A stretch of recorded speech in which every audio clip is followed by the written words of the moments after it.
Na nona rodada da Olimpíada, a equipa feminina de Angola enfrentou o Barbados após ter perdido com o Brasil na ronda anterior. E esta era uma boa ocasião para se recuperar na classificação. Para isso, contava com um bom resultado no tabuleiro 3, aonde estava a mestre Ednásia Júnior enfrentando a candidata a mestre Shannon Reifer-Berli.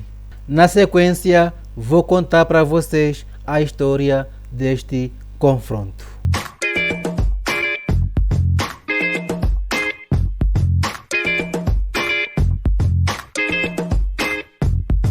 Para este confronto, a mestre Ednásia preparou uma abertura italiana.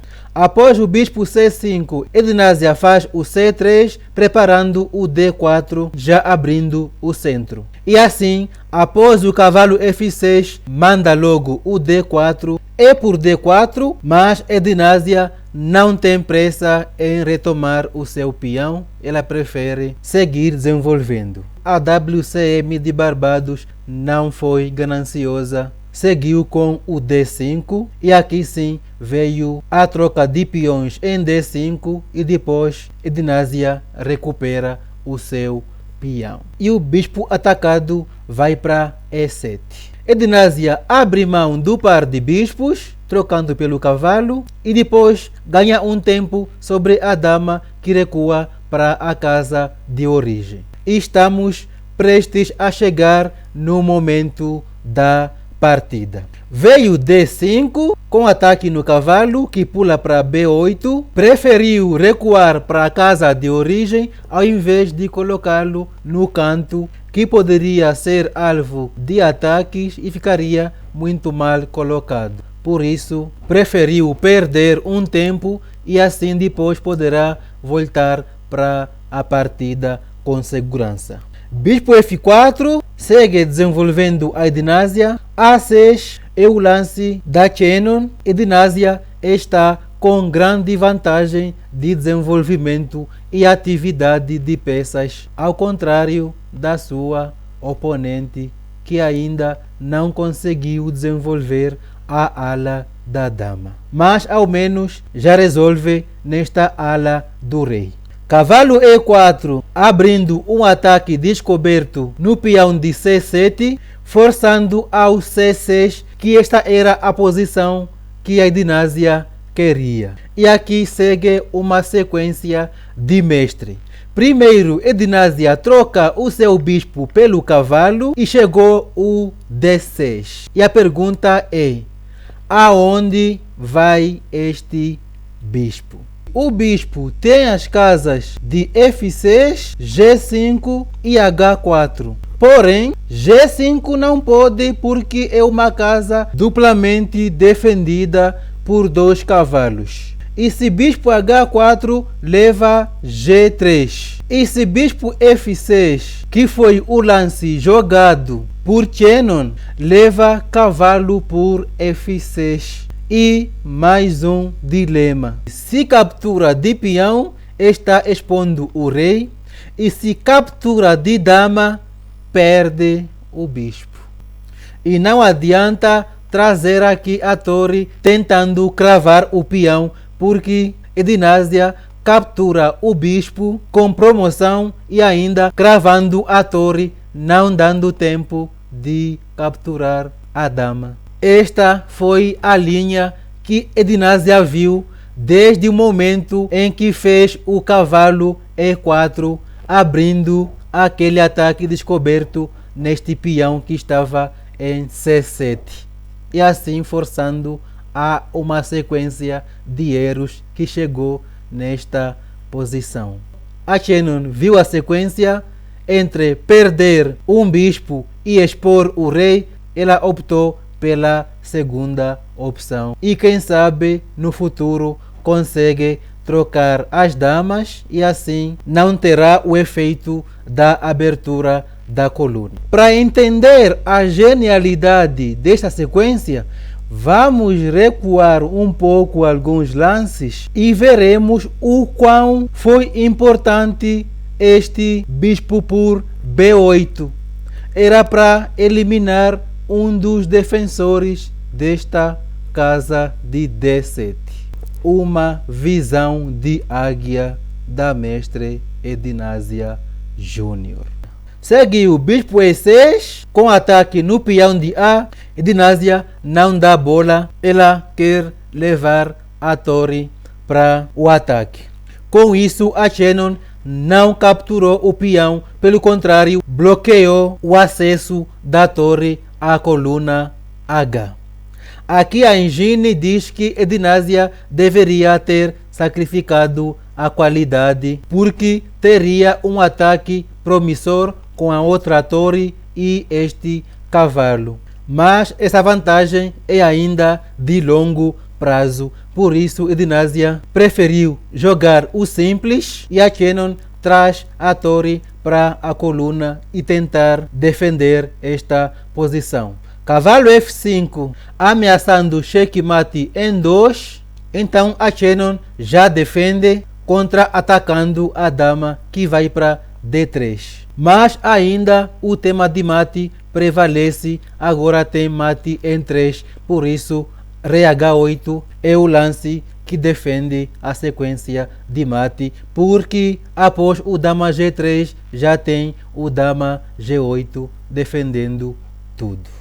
Bom, Edinásia está com um bom ataque, mas ela tem este peão passado, além da oponente ter uma estrutura de peões bem quebrada, por isso tomou a decisão de jogar um final se aproveitando desses temas estratégicos. Vamos ver se tomou a melhor decisão. Cavalo E7 ataca a torre que vai para D8, atacando o peão, e a única maneira de defender o peão é ganhando um peão. Trocou o cavalo pelo bispo e assim ganhou um peão ao mesmo tempo em que defende o seu peão. Mas aqui a Shannon errou ao retomar direto o cavalo, porque o melhor lance seria o torre E5, mantendo o cavalo cravado e assim não iria perder um peão no final da variante.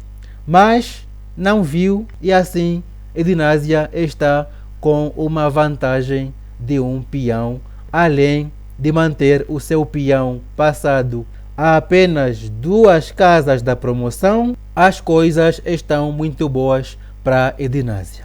Seguiu torre E2, ataca a base dos peões, torre B1 mantendo a torre escrava momentaneamente, e agora chegou a vez dos reis se aproximarem do centro. Opa, tem a torre caindo, vai para E5, propondo a troca de torres ao mesmo tempo em que vai tentar arrumar um pouco a sua estrutura de peões. Por isso, Edinásia manteve a proposta, porém sem arrumar a sua estrutura de peões. Rei F8, torre de 5 D4, já querendo invadir esta coluna, então Shannon já antecipa a defesa da invasão, ao mesmo tempo em que ataca o peão de H, que Edinásia defende avançando. Torre B5 ataca outro peão, B3 defende o peão.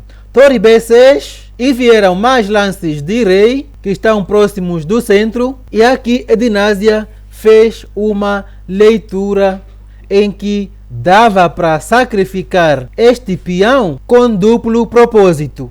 Primeiro simplifica as peças e depois vai recuperar o seu peão de maneira forçada, porque uma hora este rei vai ter que se afastar deste peão, e assim Edinásia recupera o peão com esta vantagem de 3 peões contra 2 na ala do rei e com esta grande vantagem da estrutura. Foi uma belíssima leitura da Edinásia. Já que este rei não pode se mover, a Shannon resolve tudo nesta ala da dama e agora só tem o peão de H e agora não tem mais lance de peão vai ter que desgrudar deste peão e assim Ednásia recupera o peão e vai converter este finalzinho que já está muito ganho. Ednásia é uma das maiores especialistas em finais que eu conheço. Veja só esta aula de final que ela deu na Olimpíada anterior da China. Então, não é de admirar esta visão toda, desde o sacrifício do peão de D, que levou para a troca de torres forçada e assim levando para uma posição que ela já havia visualizado quando decidiu entrar nesta variante. E agora é só questão de converter. Este rei não tem lances, vai ter que se manter grudado a este peão e após esta troca de peões em G5, Kenon Reiferbele do Barbados abandonou esta partida, porque aqui já está até marcando checkmate em 10 e não vai dar para impedir. Bom, eu vou dar a melhor linha segundo o computador, mas antes vou desafiar-te a fazer então este exercício para ver como se converte este final. Bom, o rei precisa manter grudado a este peão, mas aqui é só questão de trocar esses peões e se quiser bloquear o avanço deste peão é somente avançar e agora não tem mais esta casa, vai ter que dar espaço para este rei e na sequência a promoção vitoriosa da Ednásia. Portanto, era um final muito simples de converter, por isso a Kenon abandonou a partida porque viu que não havia chances de afogamento. E assim então foi este confronto da nona ronda em que não somente a Ednásia venceu, mas a equipa angolana acabou saindo com os 2 pontos, tendo feito 3,5 a meio. Vamos ver a precisão da partida: 92,2 para Ednásia Júnior, 82,6 para a menina Kenon. Portanto, foi uma partida muito bem jogada pela Ednásia Júnior, com 2 momentos cruciais. Primeiro, o avanço do peão de D, que culminou na abertura da coluna G. O segundo, então, foi na parte final, quando sacrificou um peão e entrou em uma linha de simplificação, levando para um final em que tinha uma boa estrutura de peões, com isso tendo conseguido converter a vantagem em vitória. Parabéns, Ednásia, parabéns, Angola, e assim então termina a análise desta grande partida da 8ª ronda da Olimpíada. Até o próximo vídeo.